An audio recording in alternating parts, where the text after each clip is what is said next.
Guys ভিডিওটি সম্পূর্ণ দেখার জন্য অনুরোধ রইল। প্রিয় দর্শক, আসসালামু আলাইকুম। হাসিনা আর যাই করুক, দেশের জন্য অনেক কাজ করেছে বলা পাবলিক গুলার জন্য একটা তথ্য জানিয়ে দিই, একটু ভালো করে শুনবেন। বাংলাদেশের বর্তমান ঋণ কত জানেন? 99.3 বিলিয়ন মার্কিন ডলার। আই রিপিট, 99.3 বিলিয়ন মার্কিন ডলার। আর গত বছরে পাচার হয়েছে কত জানেন? 94 বিলিয়ন মার্কিন ডলার। হিসাব করে দেখলাম, তিনি যেই টাকা পাচার করেছেন সেই টাকা দিয়ে মাত্র 697টা মেট্রো রেল, 397টা স্যাটেলাইট আর 36টা পদ্মা সেতু বানানো যেত। একটা 1000 টাকার নোটের ডাইমেনশন কি, সেটা নিয়ে না হয় অন্য এক সময় আলাপ করা যাবে। ধরুন 11 লক্ষ কোটি টাকা 1000 টাকার নোট দিয়ে একটার উপর একটা রাখলে এর উচ্চতা কত হবে জানেন? 2750.5 কিলোমিটার। বাংলাদেশের সর্বোচ্চ উচ্চতার পাহাড়ের উচ্চতা কত? 1063 মিটার। এক লেয়ারে সাজালে এই টাকা জায়গা করে নেয় কত? 124.76 বর্গ কিলোমিটার।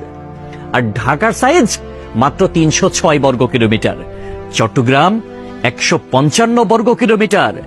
এই দুই বিভাগীয় শহর বাদে বাকি সব বিভাগীয় শহর এই টাকা দিয়ে ঢেকে দেয়া যাবে। পাশাপাশি যদি বসান তাহলে লেংথ হবে কত জানেন? 1782349.6 কিলোমিটার। এক কথায় আমি সংখ্যাটা বলতে পারলাম না, আপনারা একটু ক্যালকুলেটরে হিসেব করে নেবেন, মানে ক্যালকুলেটরেও ধরবে বলে মনে হয় না। পৃথিবীর পরিধি কত? 40,000 কিলোমিটার। এই টাকা পাশাপাশি বসিয়ে পৃথিবীর পুরোটা 44.5 বার রাউন্ড দেয়া যাবে, মানে ঘোরা যাবে। কেউ যদি হাসিনার উন্নতির হিসাব দিতে আসে, তাহলে তাকে হাতে কলমে এই হিসাবটা বুঝিয়ে দেওয়া আপনার, আমার, আমাদের সকলের দায়িত্ব। মেট্রো রেল বন্ধ হয়ে গিয়েছে দুর্বৃত্তের হামলায়।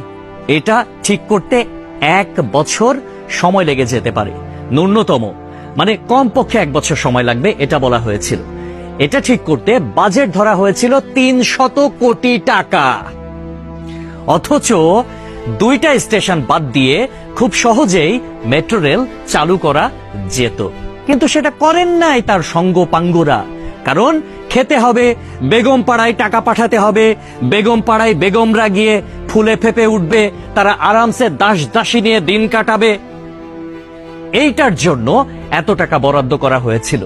কিন্তু শেখ হাসিনা পালিয়ে যাওয়ার পরে এখন আমরা জানতে পারছি মেট্রো রেল চালু হতে আর মাত্র কয়েকটা দিন বাকি।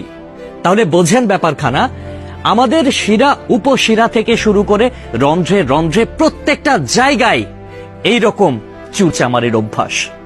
মানে দেশে উন্নয়ন হবে, উন্নয়নের আগে কে কয় টাকা ভাগ করে খাবে, এইটাই হচ্ছে তাদের টেন্ডেন্সি, এইটাই হচ্ছে তাদের মানসিকতা। পদ্মা সেতু হয়েছে কত টাকায় আপনারা সবাই ভালো করে জানেন। মেট্রো রেল হয়েছে কত টাকায় আপনারা সবাই জানেন। এলিভেটেড এক্সপ্রেস ওয়ের হিসাবটাও একটু গুগল করলে জানতে পারবেন। অথচ অন্যান্য দেশে এটার অর্ধেকও খরচ হয় না। তাহলে বাকি টাকা কই যায়? এক কথায় উত্তর, বেগম পাড়ায়।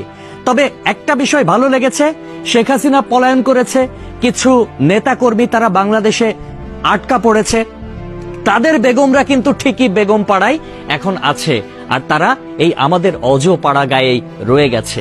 একটা কথা সব সময় মনে রাখবেন, পাপ বাপকেও ছাড়ে না।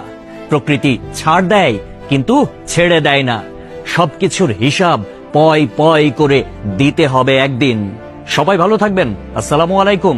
সবই তো শুনলেন, ভিডিওটি শেয়ার করে অন্যজনকে শোনার সুযোগ করে দিন। ধন্যবাদ।